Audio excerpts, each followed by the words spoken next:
Nuair a bhí Íosa 2 bliain 10 díos, d'imigh sé don 100 uair go Iarúsailéim lena hismóirí agus muintir Nazareth I gcóir ceann de na léanta speisialta. Dul bhí gach duine le chéile agus thóg sé cúpla lá shiúil an bealach ó Nazareth go Iarúsailéim. Shiúil na fear le chéile an cuid den am, ag caint faoi na rudaí a bhí simachá iontu. Shiúil na mná le chéile, ag caint faoi na rudaí a bhí simachá iontu. Agus na páistí, cosúla Íosa, d'imigh siad uaireanta lena mná agus uaireanta lena fear. Stop siad gach ihe, gach tróna, agus hí siad le chéile, ag ithe le chéile, I gcuil bhú béle beag. Nuair a throc siad Iarúsailéim, d'imigh siad go dtí an Teampall I gcóir na paidreacha speisialta a rá. Búil siad le cairde, bhí marga mór ar siúl agus ceannach siad bia ann. Bhí siad ann ar feadh cúpla lá. Agus nuair a bhí an ceiliúra agus na paidreacha déanta, thosaigh siad arís ar an bealach arás go Nazareth. Ag deireadh an 100 lá ag siúl, búil Mhuire le Iosah, agus d'iir sí Iosah, cabhfuil Íosa. Stúirt Iosah, nach bhfuil Íosa leat Mhuire, ceap mé go raibh sé ag siúl leat. No, bhair sa Mhuire, ceap mé go raibh sé ag siúl leat. Ní raibh Íosa le Mhuire na Iosah. D'imigh siad go dtí a chóirsanna ag iarraí arach sa Íosa, an bhfuil sí le na páistí eile, an raibh sé ag siúl libh, ach ní raibh Íosa ann. Ní raibh sé aon duine sa chomhlúdar. Brostigh Mhuire agus Iosah arás go Iarúsailéim, ag iarraí Íosa a fháil. D'imigh siad go dtí an marga ina cheannach siad an bia, ach ní raibh Íosa ann. D'imigh siad go dtí tithe a cairde a bhuail siad leo I Iarúsailéim, ach ní raibh Íosa ann. Ag an deireadh tháinig siad go dtí an Teampall agus déag siad isteach, agus cad a acha siad, ach Íosa féin. Ag si I lár na múntóirí agus na rabbi ag caint leo. Tháinig siad suas chuige, agus chonaic siad an úna a bhí ar aghaidh na daoine fásta ag éisteach leis an buacail sin ag caint leo. Bhí úna orthú faoi an méid ólas a bhí ag Íosa. Bhí úna orthú faoi na ceistena a bhí sé ag cur.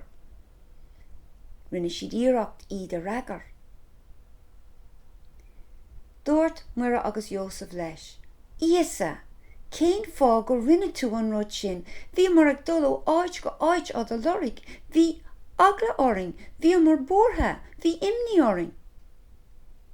Déach Íosa ar Mhuire agus dúirt sé, ach nach raibh is agat go mbeidh orm obair mo iad a dhéanamh. Níor thuig Mhuire ag an am sin cad a bhí Íosa ag caint faoi. Dil Íosa arás go Nazareth le Mhuire agus Iosah, agus dan sé leo go dtí gur thosaigh sé ar a obair féin. An 5 Rúndiamhra Lúchaireach, Fáil an Linbh Iosa sa Teampall. Ar nahar atá an námh go néfar danam go dagad a riocht go néintear de cholar an talamh mar néintear ar námh. Arnar an le húil tar dúna nniu agus mar dúna bheacha mar bahamid ar bethe cúna féin is nálaigh sna gathú ach siir sna bhulk amen.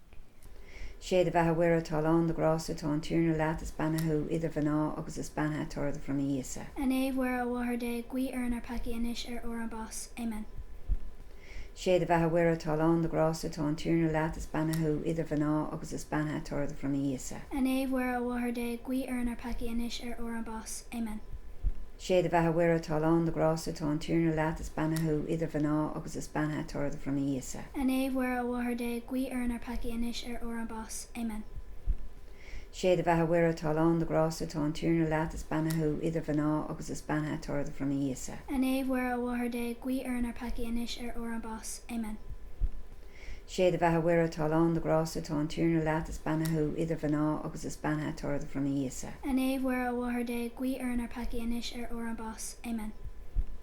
Sé de bheithe Mhuire atá lán de grású tá an tíorna leat is beannathú idir bhaná agus is beanna tarda from Íosa. An Mhuire a bháthair de gui ar an arpaci inis ar ó an bás. Amen. Sé a bheith huire talán de grasa tá an túna leat is bannathú idir bhaná agus is bannathe torda from Íosa. An éhhuire a bhhar de gui ar an peci inis ó an bás. Amen. Sé a bheith huire talán de grasa tá an túna leat is bannathú idir bhaná agus is bannathe torda from Íosa. An éhhuire a bhhar de gui ar an peci inis ó an bás. Amen.